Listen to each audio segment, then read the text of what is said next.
Hi friends, ದಿನದ ಎಲ್ಲ ಪ್ರಮುಖ ಸುದ್ದಿಯನ್ನು ನಿಮಗೆ ತಲುಪಿಸುವ ಮಸ್ತ್ ಮಗ ಚಾನಲ್ನ ಫುಲ್ ನ್ಯೂಸ್ಗೆ ಸ್ವಾಗತ. ನಾನು ಅಮರ್ ಪ್ರಸಾದ್. ಇರಾನ್ ಇಸ್ರೇಲ್ ಸೇಡು ಈಗ ಲೆಬನಾನ್ ಅನ್ನ ನಿರ್ನಾಮ ಮಾಡ್ತಾ ಇದೆ. ಇರಾನ್ಗೆ ಸಪೋರ್ಟ್ ಮಾಡ್ತೀವಿ ಅಂತ ಹಿಜ್ಬುಲ್ಲಾಗಳು ನಾವೇನು ಕಮ್ಮಿ ಅಂತ ಹೇಳಿ ಇಸ್ರೇಲ್ ಮೇಲೆ ದಾಳಿ ಮಾಡಿದ್ರು. ಇರಾನ್ ಮೇಲೆ ಇಸ್ರೇಲ್ ದಾಳಿ ಮಾಡಿದಾಗ ಇಸ್ರೇಲ್ ತಲೆ ಮೇಲೆ ಕೂತಿರೋ ಲೆಬನಾನಲ್ಲಿ ಸೌತಲ್ಲಿ ಕೂತಿರೋ ಹಿಜ್ಬುಲ್ಲಾಗಳು ಈ ಇಸ್ರೇಲ್ ಮೇಲೆ ದಾಳಿ ಮಾಡಿದ್ರು. ಇದರ ಪರಿಣಾಮ ಅವರಿಷ್ಟು ಹೊಡೆದಿದ್ದಕ್ಕೆ ಪೂರಾ ನಾಶ ಮಾಡ್ತೀವಿ ಅಂತೇಳಿ ಹೊರಟಿರೋ ಇಸ್ರೇಲ್ ಲೆಬನಾನನ್ನು ಬಿಗಿಯಾಗಿ ಹಿಡ್ಕೊಂಡಿದೆ. ಲೆಬನಾನ್ನ ದಕ್ಷಿಣ ಭಾಗವನ್ನು ಧೂಳಿಪಟ ಮಾಡ್ತಾ ಇದೆ. ಆ ಇಡೀ ಭಾಗ ಸ್ಮಶಾನದ ರೀತಿ ಕಾಣಿಸ್ತಾ ಇದೆ, ಗಾಜಾ ರೀತಿ ಆಗಿಬಿಟ್ಟಿದೆ, ಇನ್ನೊಂದು ಗಾಜಾ ಥರ. ಭಾರತ ಸೇರಿ ಇಡೀ ಜಗತ್ತು ಕಳವಳ ವ್ಯಕ್ತಪಡಿಸ್ತಾ ಇದ್ದಾರೆ. ಇನ್ನೊಂದು ಕಡೆ ಇರಾನ್ ಮತ್ತು ಅಮೆರಿಕ ನಡುವೆ ಶಾಂತಿ ಮಾತುಕತೆಯ ನಾಟಕ ನಡೀತಾ ಇದೆ. ಉಪಾಧ್ಯಕ್ಷ JD ವ್ಯಾನ್ಸ್ ಇಸ್ಲಾಮಾಬಾದ್ಗೆ ಪ್ರಯಾಣ ಆರಂಭ ಮಾಡಿದ್ದಾರೆ. ಆದರೆ ಈ ಮಧ್ಯೆ ಇರಾನ್ ಹೊಸ ರಣವ್ಯೂಹ ಹೆಣಿತಾ ಇದೆ. ಜಗತ್ತಿನ ಪ್ರಮುಖ ತೈಲ ಮಾರ್ಗ ಬಾಬ್ ಎಲ್ ಮಂಡೇಬ್ ಅನ್ನ ಕೂಡ ಮುಚ್ಚೋಕೆ ಹೂತಿಗಳೊಂದಿಗೆ ಮಾತುಕತೆ ನಡೆಸ್ತಾ ಇದ್ದಾರೆ. ಒಂದು ಸೈಡ್ ಮಾತ್ರ ಶ್ವಾಸಕೋಶ ಬಂದ್ ಮಾಡೋದಿಲ್ಲ ನಾವು, ಇನ್ನೊಂದು ಸೈಡ್ ಶ್ವಾಸಕೋಶಕ್ಕೂ ಕೈ ಹಾಕ್ತೀವಿ ಅಂತೇಳಿ. ಇನ್ನೊಂದು ಸೈಡ್ ಆಫ್ರಿಕಾ ಮತ್ತು ಏಷ್ಯಾ ನಡುವೆ ಇರುವಂತಹ ಸುಯೆಸ್ ಕೆನಾಲ್ ಇದೆ ಗೊತ್ತಾ, ಅದಕ್ಕೆ ಕನೆಕ್ಟ್ ಆಗೋ ಜಲಸಂಧಿ, ಅಲ್ಲಿಗೂ ಕೂಡ ಕೊಕ್ಕೆ ಹಾಕೋಕೆ ಪ್ಲಾನ್ ಮಾಡ್ತಿದ್ದಾರೆ. ಹೀಗಾಗಿ ಈ ಸಂಘರ್ಷ ಮುಂದೇನಾಗುತ್ತೆ ಅನ್ನೋ ಕುತೂಹಲ ಮೂಡ್ತಾ ಇದೆ. ಎಲ್ಲ ಬೆಳವಣಿಗೆಗಳ ಬಗ್ಗೆ ನಾವು ಒನ್ ಬೈ ಒನ್ ನೋಡ್ತಾ ಹೋಗೋ ಟೈಮ್ನಲ್ಲಿ ಮೊದಲಿಗೆ ಸ್ನೇಹಿತರೆ, ಭಾರತದಲ್ಲಿ ಆಗಿರೋ ಅತಿ ದೊಡ್ಡ ಬೆಳವಣಿಗೆ ನೋಡಿಕೊಂಡೇ ಅಲ್ಲಿಗೆಲ್ಲ ಹೋಗಬೇಕು. ಫಸ್ಟ್ ಮನೆದು. ಅಷ್ಟು ದೊಡ್ಡ ಬೆಳವಣಿಗೆ ಇವತ್ತು ಆಗಿದೆ ಮನೆಯಲ್ಲಿ, ನಮ್ಮ ಭಾರತದಲ್ಲಿ. ಭಾರತದ ಸೇನಾ ಪಡೆಗಳ ಇತಿಹಾಸದಲ್ಲೇ ದೊಡ್ಡ ಬದಲಾವಣೆ ಇದು ಸ್ನೇಹಿತರೆ. ಥಿಯೇಟರ್ ಕಮಾಂಡ್ ಫೈನಲಿ ರೆಡಿ, ಎಲ್ಲ ತಯಾರಿ ಮುಗಿದಿದೆ. Chief of defence staff CDS general Anil Chauhan ಇದನ್ನು ಘೋಷಣೆ ಮಾಡಿದ್ದಾರೆ. 3 ಸೇನಾ ಪಡೆಗಳ ನಡುವೆ ಚರ್ಚೆಗಳು ಫುಲ್ ಆಗಿದೆ, ಕನ್ಕ್ಲೂಡ್ ಆಗಿದೆ. ಆಪರೇಷನ್ ತಿರಂಗ ಹೆಸರಲ್ಲಿ ಪ್ಲಾನಿಂಗ್ ನಡೀತಾ ಇತ್ತು. ಮುಂದಿನ 2 ವಾರಗಳಲ್ಲಿ ಇದರ ಅಧಿಕೃತ ಪ್ರಸ್ತಾವನೆಯನ್ನ ಕೇಂದ್ರ ಸರ್ಕಾರಕ್ಕೆ ಸಲ್ಲಿಕೆ ಮಾಡಲಾಗುತ್ತೆ ಅಂತ ಹೇಳಿದ್ದಾರೆ. ಅಲ್ಲದೆ ಹೊಸ ಪ್ಲಾನ್ನಲ್ಲಿ ಅನೇಕ ಅಚ್ಚರಿಯ ಸಂಗತಿಗಳಿವೆ ಅನ್ನೋದು ಕೂಡ ಗೊತ್ತಾಗಿದೆ. ಪಾಕಿಸ್ತಾನದ ಮೇಲೆ ಕಣ್ಣಿಡೋ ವೆಸ್ಟರ್ನ್ ಥಿಯೇಟರ್ ಕಮಾಂಡ್ ಅನ್ನ ವಾಯುಪಡೆಯ ಜವಾಬ್ದಾರಿಗೆ ಕೊಡಲಾಗ್ತಿದೆ. ಅಂದರೆ ವಾಯುಪಡೆ ಅಧಿಕಾರಿಗಳು ಇದರ ರೆಸ್ಪಾನ್ಸಿಬಿಲಿಟಿ ತಗೊಳ್ತಾರೆ. ಕಳೆದ ವರ್ಷ ನಡೆದ ಆಪರೇಷನ್ ಸಿಂಧೂರ್ ಟೈಮ್ನಲ್ಲಿ ವಾಯುಸೇನೆಯ ಅಬ್ಬರ ನೋಡಿ, ಜೊತೆಗೆ ಪಾಕಿಸ್ತಾನವನ್ನು ಹ್ಯಾಂಡಲ್ ಮಾಡೋ ವಿಚಾರಕ್ಕೆ ಸಂಬಂಧಪಟ್ಟಂತೆ ಆ ಭಾಗದಲ್ಲಿ ವಾಯುಪಡೆಯ ಪ್ರಾಮುಖ್ಯತೆ ನೋಡಿ ಈ ನಿರ್ಧಾರ ಮಾಡಲಾಗಿದೆ. ಏನೋ ಚೈನಾ ಗಡಿಯ ಉಸ್ತುವಾರಿ ನೋಡಿಕೊಳ್ಳೋ ನಾರ್ದರ್ನ್ ಕಮಾಂಡ್ಗೆ ಭೂಸೇನೆಯ ಲೀಡರ್ ಇರ್ತಾರೆ. ಹಾಗೆ ಸಮುದ್ರದ ರಕ್ಷಣೆಯ ಮ್ಯಾರಿಟೈಮ್ ಕಮಾಂಡ್ಗೆ ಇಡೀ ಸೌತ್ ಇಂಡಿಯಾ, ಪೆನಿನ್ಸುಲರ್ ಇಂಡಿಯಾವನ್ನ ನೋಡ್ಕೊಳ್ಳೋ, ಅದರ ಡಿಫೆನ್ಸ್ ನೋಡ್ಕೊಳ್ಳೋ ಮ್ಯಾರಿಟೈಮ್ ಕಮಾಂಡ್ನ ಜವಾಬ್ದಾರಿಯನ್ನು ನೇವಿ ಆಫೀಸರ್ ಅದರ ಲೀಡರ್ಶಿಪ್ ಅನ್ನು ತಗೊಂಡಿರ್ತಾರೆ. ಈ ಹುದ್ದೆಗಳು ಖಾಯಂ ಆಗಿರ್ತವೆ, ರೊಟೇಷನ್ ಎಲ್ಲ ಇರೋದಿಲ್ಲ.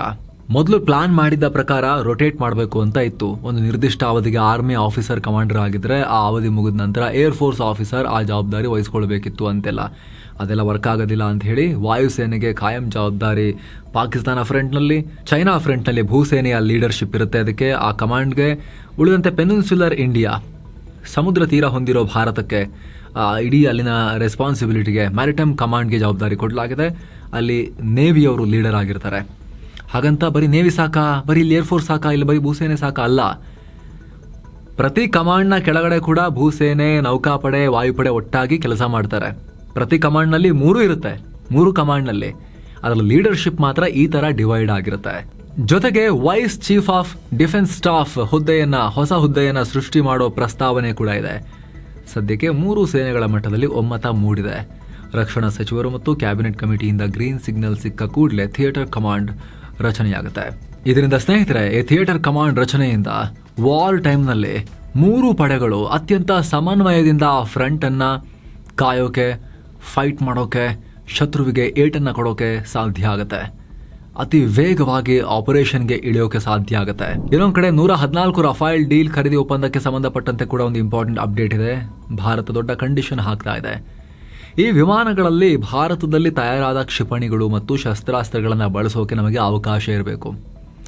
ಇಂಡಿಯಾದಲ್ಲಿ ಮ್ಯಾನುಫ್ಯಾಕ್ಚರ್ ಆಗಿರೋ ವೆಪನ್ ಸಿಸ್ಟಮ್ ಅನ್ನ ಇಂಟಿಗ್ರೇಟ್ ಮಾಡೋಕೆ ಅವಕಾಶ ಇರಬೇಕು ಈ ರಫೇಲ್ ಪ್ಲಾಟ್ಫಾರ್ಮ್ನಲ್ಲಿ ಅಂತ ನಮ್ಮ ಅಧಿಕಾರಿಗಳು ಕೇಳ್ತಾ ಇದ್ದಾರೆ. ನೋಡ್ಬೇಕಿದಕ್ಕೆ ಫ್ರಾನ್ಸ್ ಯಾವ ರೀತಿ ಕೋಆಪರೇಟ್ ಮಾಡುತ್ತೆ ಅಂತ. ಇರೋ ಸ್ನೇಹಿತರೆ, ಪುಟಾಣಿ beautiful country Bhutan, happiest country on planet. ಅಲ್ಲಿಗೆ ನಿಮಗೆ ಪ್ರವಾಸ ಹೋಗೋ ಆಸಕ್ತಿ ಇದ್ರೆ 7 ಸ್ಯಾಂಡ್ಸ್ನವರು ಕರ್ಕೊಂಡು ಹೋಗ್ತಾ ಇದ್ದಾರೆ. ಪ್ಯಾಕೇಜ್ ಡೀಟೇಲ್ಸ್ ಇಲ್ಲಿದೆ, ಆಲ್ ಇನ್ಕ್ಲೂಸಿವ್ ಪ್ಯಾಕೇಜ್. ಆಸಕ್ತರು ಕಾಲ್ ಮಾಡಿ ಬುಕ್ ಮಾಡಿ ಹೋಗಿ ಬರ್ಬೋದು. ಏನೋ ಸ್ನೇಹಿತರೆ, ನಾವೀಗ ಮಿಡಲ್ ಈಸ್ಟ್ ಕಡೆಗೆ ಹೋಗೋಣ, ಅಲ್ಲೇನಾಗ್ತಿದೆ ಅಂತ ಹೇಳಿ. ಇರಾನ್ ಬಿಟ್ಟು ಲೆಬನಾನ್ ಜಾಲಾಡ್ತಿರೋ ಇಸ್ರೇಲ್ ಈಗ ತನ್ನ ದಾಳಿಯನ್ನು ಮತ್ತಷ್ಟು ಜಾಸ್ತಿನೇ ಮಾಡಿದೆ. ಎಲ್ಲಿ ನೋಡಿದ್ರಲ್ಲಿ ಬಾಂಬ್ ಸುರಿತಾ ಇದೆ.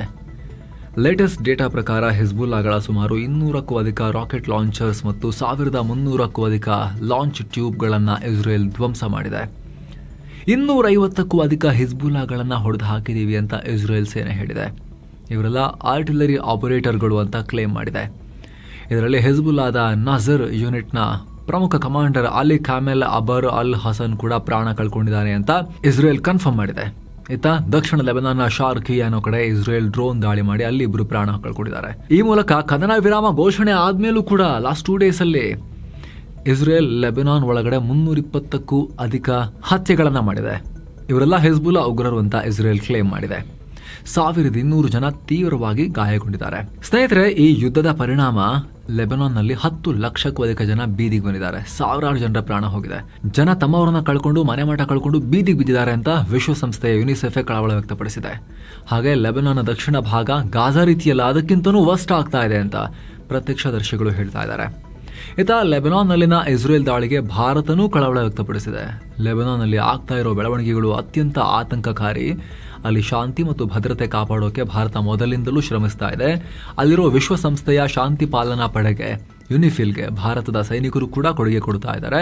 ಈ ನಿಟ್ಟಿನಲ್ಲಿ ಅಂತಾರಾಷ್ಟ್ರೀಯ ಕಾನೂನುಗಳನ್ನು ಪಾಲಿಸಬೇಕು ಹಾಗೂ ಒಂದು ದೇಶದ ಸಾರ್ವಭೌಮತ್ವ ಹಾಗೂ ಸಮಗ್ರತೆಯನ್ನು ಗೌರವಿಸುವುದು ಕೂಡ ಮುಖ್ಯ ಅಂತ ವಿದೇಶಾಂಗ ವಕ್ತಾರ ರಣಧೀರ್ ಜೈಸ್ವಾಲ್ ಡೈರೆಕ್ಟ್ ಆಗಿ ಇಸ್ರೇಲ್ಗೆ ಏನು ಕೂಡ ಕಿವಿ ಮಾತನ್ನ ಅವ್ರ ಹೆಸರು ಬಳಸಿ ಇಸ್ರೇಲ್ ಮಾಡ್ತಿರೋ ತಪ್ಪು ಅಂತೇನು ಹೇಳ್ತಾ ಇಲ್ಲ. ಇಂಡೈರೆಕ್ಟ್ ಆಗಿ ಹೆಂಗಾರು ಅನ್ಕೊಳ್ಳಿ ನೀವು ಅನ್ನೋ ಥರದಲ್ಲಿ ಹೇಳಿಕೆ ಕೊಟ್ಟಿದ್ದಾರೆ. ಲೆಬನಾನ್ನಲ್ಲಿ ಸುಮಾರು 1000 ಜನ ಭಾರತೀಯರಿದ್ದಾರೆ. ಅವರ ಸೇಫ್ಟಿ ಬಗ್ಗೆ ನಮ್ಮ ರಾಯಭಾರ ಕಚೇರಿ ನಿರಂತರ ಸಂಪರ್ಕದಲ್ಲಿದೆ ಅನ್ನೋ ಸ್ಟ್ಯಾಂಡರ್ಡ್ ಸ್ಟೇಟ್ಮೆಂಟ್ ಅನ್ನು ಕೂಡ ಮತ್ತೆ ಸರ್ಕಾರ ಕೊಟ್ಟಿದೆ. ಏನೋ ಹಿಜ್ಬುಲ್ಲಾಗಳು ಕೂಡ ಯುದ್ಧ ಭೂಮಿಯಿಂದ ಹಿಂದೆ ಸರಿತಾ ಇಲ್ಲ, ಅವರೇನು ಕಮ್ಮಿ ಇಲ್ಲ. ಇಸ್ರೇಲ್ನ ಸೇನಾ ನೆಲೆಗಳು ಮತ್ತು ಬಂದರುಗಳ ಮೇಲೆ ಪುಡಿ ರಾಕೆಟ್ಗಳನ್ನು ಕಂಟಿನ್ಯೂಸ್ಲಿ ಹಾರಿಸ್ತಾನೆ ಇದ್ದಾರೆ. ಹೊಡೆದಾಟ ಕಂಟಿನ್ಯೂ ಆಗಿದೆ. ಈ ನಡುವೆ ಅಮೆರಿಕ ಮತ್ತು ಇರಾನ್ ನಡುವಿನ ಶಾಂತಿ ಮಾತುಕತೆಗಾಗಿ ಉಪಾಧ್ಯಕ್ಷ JD ವ್ಯಾನ್ಸ್ ಪಾಕಿಸ್ತಾನದ ಕಡೆಗೆ ಪ್ರಯಾಣ ಬೆಳೆಸಿದ್ದಾರೆ. ಅದಕ್ಕೂ ಮುಂಚೆ ಮಾತನಾಡಿದ JD, ಈ ಮೀಟಿಂಗ್ ಬಗ್ಗೆ ಅಧ್ಯಕ್ಷ ಟ್ರಂಪ್ ತಮಗೆ ಕ್ಲಿಯರ್ ಗೈಡ್ಲೈನ್ಸ್ ಕೊಟ್ಟಿದ್ದಾರೆ. ಇರಾನ್ ಪ್ರಾಮಾಣಿಕವಾಗಿ ನಡ್ಕೊಂಡ್ರೆ ಎಲ್ಲ ಚೆನ್ನಾಗಿರುತ್ತೆ, ಆಟ ಆಡೋಕೆ ಹೋದ್ರೆ ಪರಿಣಾಮ ಫೇಸ್ ಮಾಡಬೇಕಾಗುತ್ತೆ ಅಂತ ಹೇಳಿದ್ದಾರೆ.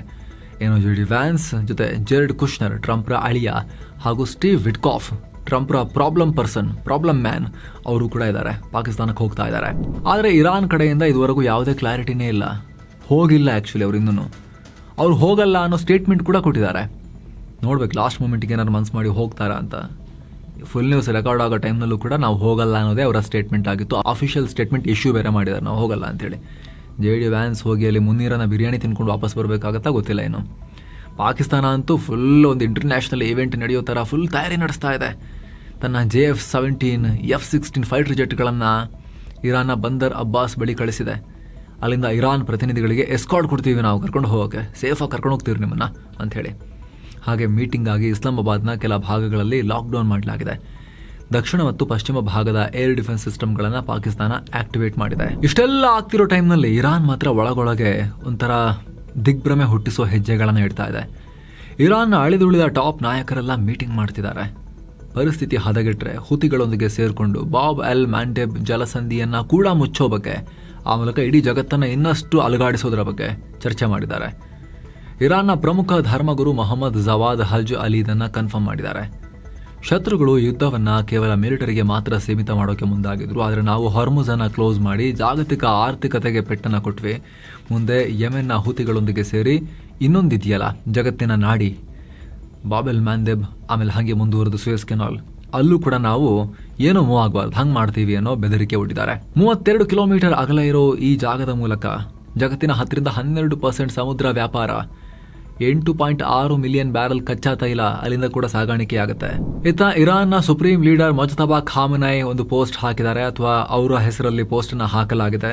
ನಮ್ಮ ದಕ್ಷಿಣದ ನೆರೆಹೊರೆಯವರೇ, ನೀವೊಂದು ಪವಾಡವನ್ನು ನೋಡ್ತಾ ಇದ್ದೀರಾ, ಹೀಗಾಗಿ ಇದನ್ನ ಸರಿಯಾಗಿ ಅರ್ಥ ಮಾಡಿಕೊಂಡು ಸರಿಯಾದ ಕಡೆಗೆ ನಿಲ್ಲಿ. ಅಮೆರಿಕ ಮತ್ತು ಇಸ್ರೇಲ್ನ ಸುಳ್ಳು ಭರವಸೆಗಳನ್ನು ನಂಬಬೇಡಿ ಅಂತ ಹೇಳಿದ್ದಾರೆ. ಅಂದರೆ ನೋಡಿ, ಏನು ಮಾಡಿದ್ರು ಅಮೆರಿಕದ ಕೈಲಿ ಏನು ಮಾಡೋಕ್ಕಾಗಿಲ್ಲ, ಮಾತುಕತೆಗೆ ಬರ್ತಾ ಇದ್ದಾರೆ, ಕರಿತಾ ಇದ್ದಾರೆ. ಏನರ್ಥ, ನಾವಿಲ್ಲಿ ಈ ಭಾಗದ ಲೋಕಲ್ ಡಾನ್ಗಳು ನಾವು, ಅಥವಾ ಈ ಭಾಗದ ಸೂಪರ್ ಪವರ್ ನಾವು, ತಗ್ಗಿ ಬಗ್ಗೆ ನಡ್ಕೊಂಡು ನಮ್ಮ ಒಟ್ಟಿಗೆ ಚೆನ್ನಾಗಿರಿ ಅನ್ನೋ ರೀತಿಯಲ್ಲಿ ಮೆಸೇಜ್ ಪಾಸ್ ಮಾಡಿದ್ದಾರೆ. ಅಂದ ಹಾಗೆ ಇವರು ಇದುವರೆಗೂ ಕೂಡ ಅಲಿ ಖಾಮೆನೈ ಅವರ ಹತ್ಯೆ ಆದಮೇಲೆ, ಸುಪ್ರೀಂ ಲೀಡರ್ ಅಂತ ಘೋಷಣೆ ಆದಮೇಲೂ ಕೂಡ ಯಾವತ್ತೂ ಮುಖತಃ ಕಾಣಿಸ್ಕೊಂಡಿಲ್ಲ ಎಲ್ಲೂ ಕೂಡ. ಇವರು ಬರೀ ಪೋಸ್ಟ್ಗಳಷ್ಟೇ ಬರ್ತಾ ಇದಾವೆ ಅವರ ಹೆಸರಲ್ಲಿ. ಈ ನಡುವೆ ಅಮೆರಿಕದ ನೇವಿಗೆ ಸೇರಿದ ಅತ್ಯಂತ ದುಬಾರಿ ಡ್ರೋನ್ MQ-4C ಟ್ರೈಟಾನ್ ನಾಪತ್ತೆಯಾಗಿದೆ. ಹಾರ್ಮುಜ್ ಜಲಸಂಧಿಯಲ್ಲಿ ಕಣ್ಗಾವಲು ಮುಗಿಸಿ ಇಟಲಿಯ ಬೇಸ್ಗೆ ಮರಳುತ್ತಾ ಇದ್ದಾಗ ಇರಾನ್ ಗಡಿಯಲ್ಲಿ ಈ ಘಟನೆಯಾಗಿದೆ. ತಾಂತ್ರಿಕ ದೋಷದಿಂದ ಕ್ರ್ಯಾಶ್ ಆಗಿ ಸಮುದ್ರದಲ್ಲಿ ಮುಳುಗೋಯ್ತಾ ಅಥವಾ ಹೊಡೆದುರುಳಿಸಲಾಗಿದೆಯಾ ಇನ್ನೂ ಕೂಡ ಸ್ಪಷ್ಟ ಇಲ್ಲ. ಆದರೆ ಸೀಸ್ ಫೈರ್ ಆದ 2 ದಿನಗಳಲ್ಲೇ ಈ ಘಟನೆಯಾಗಿದೆ. ನಿರಂತರ 24 ಗಂಟೆ ಹಾರಬಲ್ಲ ಈ ಡ್ರೋನ್ ಅಮೆರಿಕದ F-35ಗಿಂತಲೂ ದುಬಾರಿ ಸ್ನೇಹಿತರೆ. $200 ಮಿಲಿಯನ್, 1800 ಕೋಟಿ ರೂಪಾಯಿ ಆಗುತ್ತೆ ಒಂದು ಪೀಸ್ಗೆ. ಏನೋ ಹಾರ್ಮುಜ್ ಓಪನ್ ಮಾಡೋಕೆ ಅಮೆರಿಕ ಮತ್ತು ನ್ಯಾಟೋ ಯುದ್ಧಕ್ಕೆ ಇಳಿತಾವ ಅನ್ನೋ ಅನುಮಾನ ಶುರುವಾಗಿದೆ. ಯಾಕಂದ್ರೆ ಬ್ರಿಟಿಷ್ ಪ್ರೈಮ್ ಮಿನಿಸ್ಟರ್ ಕಿಯರ್ ಸ್ಟಾರ್ಮರ್ ಸ್ಫೋಟಕ ಹೇಳಿಕೆ ಕೊಟ್ಟಿದ್ದಾರೆ. ಟ್ರಂಪ್ ಜೊತೆಗೆ ನಾನು ಫೋನ್ನಲ್ಲಿ ಮಾತನಾಡಿದೆ, ಹಡಗುಗಳನ್ನ ಸೇಫ್ ಆಗಿ ಮೂವ್ ಮಾಡೋಕೆ ಮಿಲಿಟರಿ ಕೇಪಬಿಲಿಟೀಸ್ ಬಗ್ಗೆ ಚರ್ಚೆ ನಡೆದಿದೆ ಅಂತ ಹೇಳಿದ್ದಾರೆ. ಅಲ್ಲದೆ ಈಗ ಆಲ್ರೆಡಿ ಹಲವು ರಾಷ್ಟ್ರಗಳ ಒಕ್ಕೂಟವನ್ನು ರೆಡಿ ಮಾಡ್ತಾ ಇದೀವಿ. ಇದಕ್ಕಾಗಿ ಡಿಪ್ಲೊಮ್ಯಾಟಿಕ್ ಪ್ಲಾನ್ ಕೂಡ ನಡೀತಾ ಇದೆ. ಹಾಗೆ ಮಿಲಿಟರಿ ಬಳಕೆ ಹಾಗೂ ಹಡಗುಗಳನ್ನ ಹೇಗೆ ಮೂವ್ ಮಾಡಬೇಕು ಅನ್ನೋ ಬಗ್ಗೆ ಟ್ರಂಪ್ ಜೊತೆ ಡಿಸ್ಕಷನ್ ಆಗಿದೆ ಅಂತ ಹೇಳಿದ್ದಾರೆ. ಈ ಹೇಳಿಕೆ ಕೊಡುವಾಗ ಕಿಯರ್ ಸ್ಟಾರ್ಮರ್ ಮಿಡಲ್ ಈಸ್ಟ್ಗೆ ಭೇಟಿ ಕೊಟ್ಟಿದ್ರು, ಅಲ್ಲಿನ ರಾಷ್ಟ್ರಗಳೊಂದಿಗೆ ಮೀಟಿಂಗ್ ಮಾಡಿದ್ರು.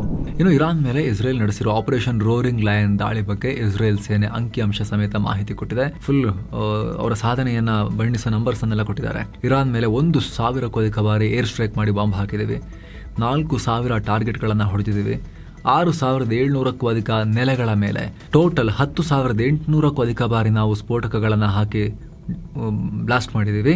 ಇರಾನ್ ನೆಲದ ಮೇಲೆ ಟೋಟಲ್ ಸುರಿದಿರೋ ಸ್ಫೋಟಕಗಳ ಸಂಖ್ಯೆ ಕೌಂಟ್ ಮಾಡಿದ್ರೆ, ಬಾಂಬ್ಗಳ ಸಂಖ್ಯೆ ಕೌಂಟ್ ಮಾಡಿದ್ರೆ 18,000ಕ್ಕೂ ಅಧಿಕ ಬಾಂಬ್ಗಳನ್ನು ನಾವು ಸುರಿಸಿದ್ದೀವಿ ಅಂತ ಇಸ್ರೇಲ್ ಅಧಿಕೃತವಾಗಿ ಲೆಕ್ಕ ಕೊಟ್ಟಿದೆ. ಇದೆಲ್ಲ ಮಾಡಿದ್ದೀವಿ ಅಂತ ಹೇಳಿ. ಇನ್ನೊಂದು ಕಡೆ ಅಮೆರಿಕದ ದಾಳಿಯಲ್ಲಿ ಇರಾನ್ನ ಕ್ರೂರ ನಾಯಕರು ಸತ್ತು ಹೋಗಿದ್ದಾರೆ, ಹೊಸ ನಾಯಕರು ಬಂದಿದ್ದಾರೆ, ಅವರೆಲ್ಲ ಸಾಫ್ಟ್ ಆಗಿದ್ದಾರೆ ಮೆತ್ತಗೆ ಅಂತ ಹೇಳಿ ಟ್ರಂಪ್ ಹೇಳಿದಾರಲ್ಲ. ಆದರೆ ಈ ಹೊಸ ಸರ್ಕಾರ ಹಳೆ ಸರ್ಕಾರಕ್ಕಿಂತ ತುಂಬಾ ಡೇಂಜರ್ ಅಂತ ಇಸ್ರೇಲ್ ಹೇಳಿದೆ. ಆ ಮೂಲಕ ಟ್ರಂಪ್ ಹೇಳ್ತಿರೋದೆಲ್ಲ ಸುಳ್ಳು ಅನ್ನೋ ಥರದಲ್ಲಿ ಇಸ್ರೇಲ್ ಹೇಳಿಕೆ ಕೊಟ್ಟಿದೆ. ಯಾವ ಸಾಫ್ಟು ಇಲ್ಲ, ಮುಂಚಿನಗಿಂತ ಇವರೇ ಡೇಂಜರಸ್ ಅಂತ ಇಸ್ರೇಲ್ ವಾದ ಮಾಡ್ತಾ ಇದೆ. ಇಸ್ರೇಲ್ ಸಂಸತ್ ನೆಸೆಟ್ನ ರಹಸ್ಯ ಸಭೆಯಲ್ಲಿ ಈ ರಿಪೋರ್ಟ್ ನೀಡಲಾಗಿದೆ. ಸದ್ಯ ಈಗಿರೋ ಇರಾನ್ ನಾಯಕರು ಬಹುತೇಕ IRGCಯಿಂದ ಬಂದವರಾಗಿದ್ದಾರೆ. ಇವರು ಈ ಮೊದಲಿದ್ದವರಿಗಿಂತಲೂ ಮೂಲಭೂತವಾದಿಗಳು ಅಂತ ಇಸ್ರೇಲ್ ಆರ್ಗ್ಯುಮೆಂಟ್ ಅನ್ನ ಮುಂದಿಟ್ಟಿದೆ. ಇದಕ್ಕೆ ಟ್ರಂಪ್ ಏನ್ ಹೇಳ್ತಾರೆ ನೋಡ್ಬೇಕು. ಇನ್ನು ಹಾರ್ಮುಜ್ ಜಲಸಂಧಿ ಬಂದ್ ಆದಾಗಿನಿಂದ ಭಾರತದ LPG ಸಪ್ಲೈನಲ್ಲಿ ಪ್ರಾಬ್ಲಮ್ ಆಗಿದೆಯಲ್ಲ, ಇದನ್ನ ಪರಿಹರಿಸೋಕೆ ಹಾಗೂ ಸಪ್ಲೈ ಫಾಸ್ಟ್ ಮಾಡೋಕೆ ಭಾರತ ಇರಾನ್ ನಿಂದ ಬಂದ 2 ಹಡಗುಗಳಿಗೆ ವಿಶೇಷ ವಿನಾಯಿತಿ ಕೊಟ್ಟಿದೆ. ಅದರಲ್ಲಿ ಮೊದಲನೇದು ಅರೋರಾ ಅನ್ನೋ LPG ಟ್ಯಾಂಕರ್. ಇದು ಸುಮಾರು 30 ವರ್ಷ ಹಳೆದಾಗಿದ್ರು ಕೂಡ ಮಂಗಳೂರು ಪೋರ್ಟ್ಗೆ ಎಂಟ್ರಿ ಕೊಟ್ಟಿದೆ. ಎರಡನೇದು ಜಯಾ ಅನ್ನೋ ಕಚ್ಚಾ ತೈಲ ಟ್ಯಾಂಕರ್. ಇದರ ಮೇಲೆ ಅಮೆರಿಕದ ನಿರ್ಬಂಧ ಇದ್ರೂ ಕೂಡ ಅನ್ಲೋಡ್ ಮಾಡೋಕೆ ಪರ್ಮಿಷನ್ ಕೊಟ್ಟಿದೆ ಭಾರತ. ರೂಲ್ಸ್ ಪ್ರಕಾರ 20 ವರ್ಷಕ್ಕಿಂತ ಹಳೆ ಹಡಗುಗಳಿಗೆ ಇಲ್ಲಿ ಬಂದು ಡಾಕ್ ಆಗಬೇಕು ಅಂತ ಹೇಳಿದ್ರೆ ಫಿಟ್ನೆಸ್ ಸರ್ಟಿಫಿಕೇಟ್ ಬೇಕು. ಹಾಗೆ ಸ್ಯಾಂಕ್ಷನ್ಸ್ ಇರೋ ಹಡಗುಗಳಿಗೆ ನಮ್ಮ ಪೋರ್ಟ್ಗಳಲ್ಲಿ ಎಂಟ್ರಿ ಕೊಡಲ್ಲ. ಆದ್ರೂ ಈಗ ಸ್ವಲ್ಪ ಚೇಂಜಸ್ ಮಾಡಿಕೊಳ್ಳಲಾಗಿದೆ. ಅನಿವಾರ್ಯ ಕಾಲಕ್ಕೆ ಅನಿವಾರ್ಯ ನಿಯಮಗಳು. ಇರೋ ಚಿಕ್ಕಮಗಳೂರಿನ ಚಂದ್ರದ್ರೋಣ ಪರ್ವತ ಶ್ರೇಣಿಯಲ್ಲಿ ದುರಂತ ಆಗಿದೆ. ಕಳೆದ 3 ದಿನಗಳಿಂದ ನಾಪತ್ತೆಯಾಗಿದ್ದ ಕೇರಳ ಮೂಲದ ಬಾಲಕಿ, ಆಕೆಯ ದೇಹ ಪತ್ತೆಯಾಗಿದೆ ಈಗ ಮೃತ ಸ್ಥಿತಿಯಲ್ಲಿ. ಕೇರಳದ ಪಾಲಕ್ಕಾಡ್ ಮೂಲದ 15 ವರ್ಷದ ಬಾಲಕಿ ಶ್ರೀನಂದ ಅಂತ ಗುರುತಿಸಲಾಗಿದೆ. ಏಪ್ರಿಲ್ 7ನೇ ತಾರೀಕು 41 ಮಂದಿಯ ಈ ದೊಡ್ಡ ಫ್ಯಾಮಿಲಿ ಸಮೇತ ಇವರೆಲ್ಲರೂ ಕೂಡ ಎಕ್ಸ್ಟೆಂಡೆಡ್ ಫ್ಯಾಮಿಲಿ ಟ್ರಿಪ್ಗೆ ಬಂದಿದ್ರು. ಮಾಣಿಕ್ಯಧಾರ ಜಲಪಾತ ನೋಡೋಕೆ ಹೋಗಿದ್ರು. ಅಲ್ಲಿಂದ ಕಾಣೆಯಾಗೋ ಕೇವಲ 5 ನಿಮಿಷದ ಮೊದಲಷ್ಟೇ ತಂದೆ ಮೊಬೈಲ್ನಲ್ಲಿ ರೀಲ್ಸ್ ಈಕೆ ಮಾಡ್ತಾ ಇದ್ಲು. ಆದರೆ ದಿಢೀರ್ ಅಂತ ಕಣ್ಮರೆಯಾದ್ಲು. ಪೊಲೀಸರು, ಅರಣ್ಯ ಸಿಬ್ಬಂದಿ ಡ್ರೋನ್ ಎಲ್ಲ ಬಳಸಿ ಥರ್ಮಲ್ ಇಮೇಜಿಂಗ್ ಎಲ್ಲ ಮಾಡಿ ಹುಡುಕಾಡಿದ್ರು.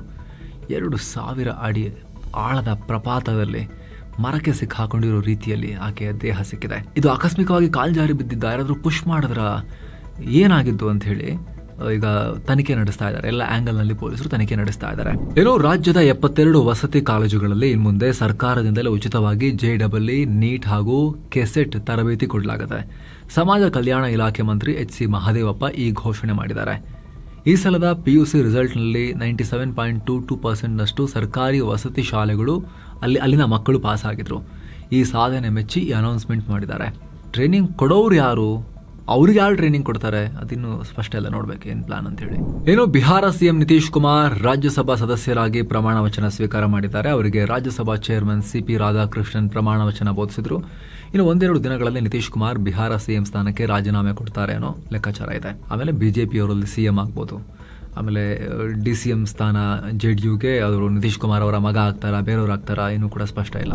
ಏನೋ ಮನೆಯಲ್ಲಿ ಕಂತೆ ಹಣ ಸಿಕ್ಕು ಸುದ್ದಿಯಾಗಿದ್ದ ಅಲಹಾಬಾದ್ ಹೈಕೋರ್ಟ್ ಹಾಲಿ ನ್ಯಾಯಮೂರ್ತಿ ಯಶವಂತ್ ವರ್ಮಾ ರಾಜೀನಾಮೆ ಕೊಟ್ಟಿದ್ದಾರೆ. ಈ ಕೇಸ್ ಬಗ್ಗೆ ಸುಪ್ರೀಂ ಕೋರ್ಟ್ ಸಮಿತಿ ನಡೆಸಿದ ಆಂತರಿಕ ತನಿಖೆಯಲ್ಲಿ ಹಣ ಸಿಕ್ಕ ರೂಮ್ ಜಸ್ಟಿಸ್ ವರ್ಮಾ ಕಂಟ್ರೋಲ್ನಲ್ಲೇ ಇತ್ತು ಅನ್ನೋದು ಸಾಬೀತಾಗಿತ್ತು.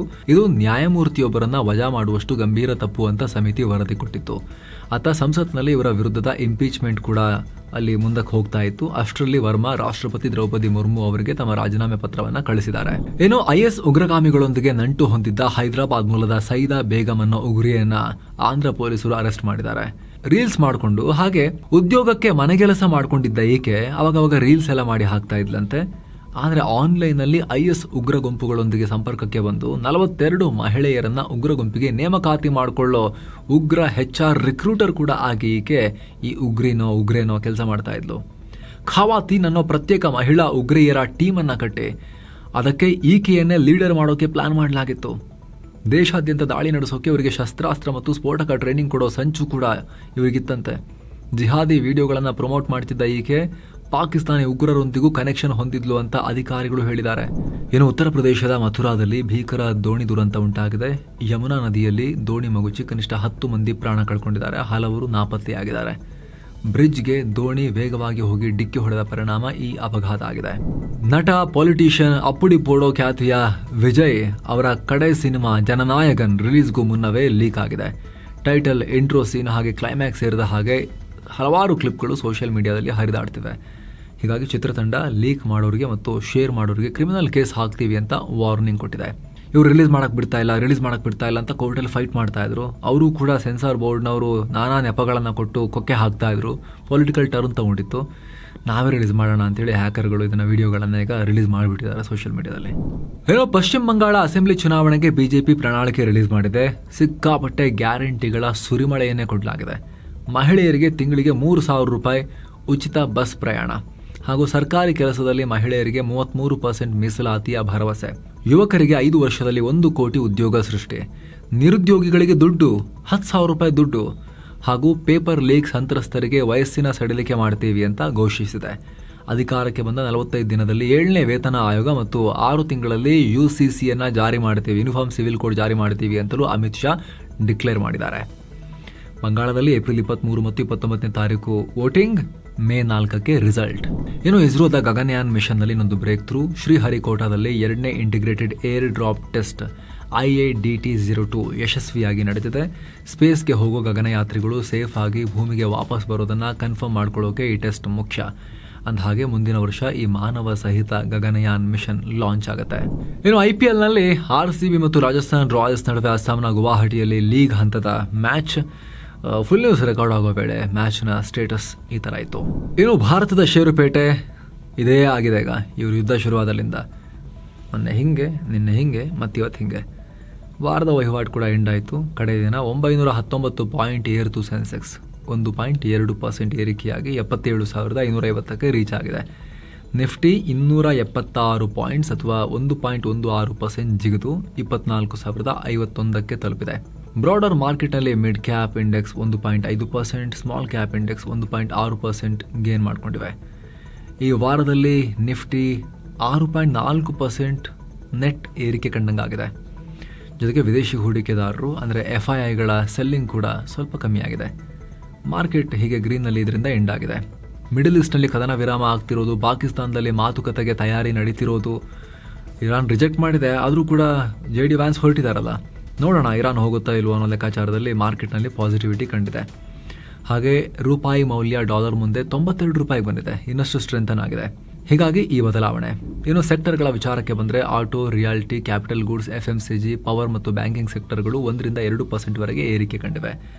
ಆದರೆ AI ಟೆಕ್ನಾಲಜಿ ಎಫೆಕ್ಟ್ನಿಂದ IT ಸ್ಟಾಕ್ಸಲ್ಲಿ ಪ್ರಾಫಿಟ್ ಬುಕ್ಕಿಂಗ್ ನಡೆದಿದ್ದು IT ಇಂಡೆಕ್ಸ್ 1.7% ಲಾಸ್ ಮಾಡಿಕೊಂಡಿದೆ. ಶುಕ್ರವಾರದ ವಹಿವಾಟಿನಲ್ಲಿ Asian Paints, Eicher Motors, ICICI Bank, Bajaj Auto ಮತ್ತು ಶ್ರೀರಾಮ್ ಫಿನಾನ್ಸ್ ಸೇರಿ ಸಾಕಷ್ಟು ಸ್ಟಾಕ್ಸ್ ಆಲ್ಮೋಸ್ಟ್ ಎಲ್ಲವೂ ಹಸಿರು ಪಟ್ಟಿಯಲ್ಲಿದ್ವು. ಆದರೆ Coal India, Sun Pharma, Infosys, TCS, Tech Mahindra ಸೇರಿ ಕೆಲವು ಸ್ಟಾಕ್ಸ್ ರೆಡ್ನಲ್ಲಿದ್ವು. ಇನ್ನು ಚಿನ್ನ ಮತ್ತು ಬೆಳ್ಳಿ ಬೆಲೆ ವಿಚಾರಕ್ಕೆ ಬಂದರೆ 24 ಕ್ಯಾರೆಟ್ನ 10 ಗ್ರಾಂ ಚಿನ್ನದ ಬೆಲೆಯಲ್ಲಿ 390 ರೂಪಾಯಿ ಹೆಚ್ಚಾಗಿ 1,50,327 ರೂಪಾಯಿ ಆಗಿದೆ. 22 ಕ್ಯಾರೆಟ್ನ 10 ಗ್ರಾಂ ಚಿನ್ನದ ಬೆಲೆಯಲ್ಲಿ 358 ರೂಪಾಯಿ ಹೆಚ್ಚಾಗಿ 1,37,700 ರೂಪಾಯಿ ಆಗಿದೆ. 1 ಕೆಜಿ ಬೆಳ್ಳಿ ಬೆಲೆಯಲ್ಲಿ 3,776 ರೂಪಾಯಿ ಹೆಚ್ಚಾಗಿ 2,39,934 ರೂಪಾಯಿ ಆಗಿದೆ. ಸೊ ಫ್ರೆಂಡ್ಸ್, ಇದಾಗಿತ್ತು ಇವತ್ತಿನ ಫುಲ್ ನ್ಯೂಸ್. ನಾವು ಕುಯ್ದಿಲ್ಲ, ಎಳೆದಿಲ್ಲ, ಕಿರ್ಚಾಡಿಲ್ಲ, ಬರೀ ಸುದ್ದಿಯ ರೀತಿಯಲ್ಲಿ ತಲುಪಿಸೋ ಪ್ರಯತ್ನ ಮಾಡಿದ್ದೀವಿ. ನಿಮಗಿದು ಇಷ್ಟ ಆಗ್ತಾ ಇದ್ರೆ ಸ್ನೇಹಿತರೆ, ದಯವಿಟ್ಟು ವಿಡಿಯೋ ಕೆಳಗಿರೋ ಜಾಯಿನ್ ಬಟನ್ ಮೂಲಕ ಮಸ್ತ್ ಮಗ ಪ್ರೀಮಿಯಂ ಮೆಂಬರ್ಶಿಪ್ ಸೇರೋದನ್ನು ಆಸಕ್ತ ವೀಕ್ಷಕರು ಕನ್ಸಿಡರ್ ಮಾಡ್ಬೋದು. ಆಗ ಎಲ್ಲ ಮೆಂಬರ್ ಓನ್ಲಿ ವೀಡಿಯೋಸ್ ಅಂದರೆ member only business, current power, ಎಕನಾಮಿಕ್ಸ್ನ ಮಿನಿ ಸೀರೀಸ್, ಸ್ಪೆಷಲ್ ವೀಡಿಯೋಸ್, ಹಲವಾರು ವೀಡಿಯೋಗಳ ಅರ್ಲಿ ಆ್ಯಕ್ಸೆಸ್ ಸೇರಿದ ಹಾಗೆ ಮೆಂಬರ್ ಓನ್ಲಿ ಬೆನಿಫಿಟ್ಸನ್ನು ಪಡಿಬೋದು. ಎಲ್ಲಕ್ಕಿಂತ ಹೆಚ್ಚಾಗಿ ಸ್ನೇಹಿತರೆ, ನೀವು ತಗೊಳ್ಳೋ ಒಂದೊಂದು ಮೆಂಬರ್ಶಿಪ್ ಕೂಡ ನಮ್ಮ ತಂಡಕ್ಕೆ ನೀವು ಕೊಡೋ ಅತಿ ದೊಡ್ಡ ಬೆಂಬಲ. ಆಸಕ್ತರು ಚೆಕ್ ಮಾಡಿ ಜಾಯಿನ್ ಬಟನ್. ಮತ್ತೆ ಭೇಟಿ ಆಗ್ತಿರೋಣ. ನಮಸ್ಕಾರ.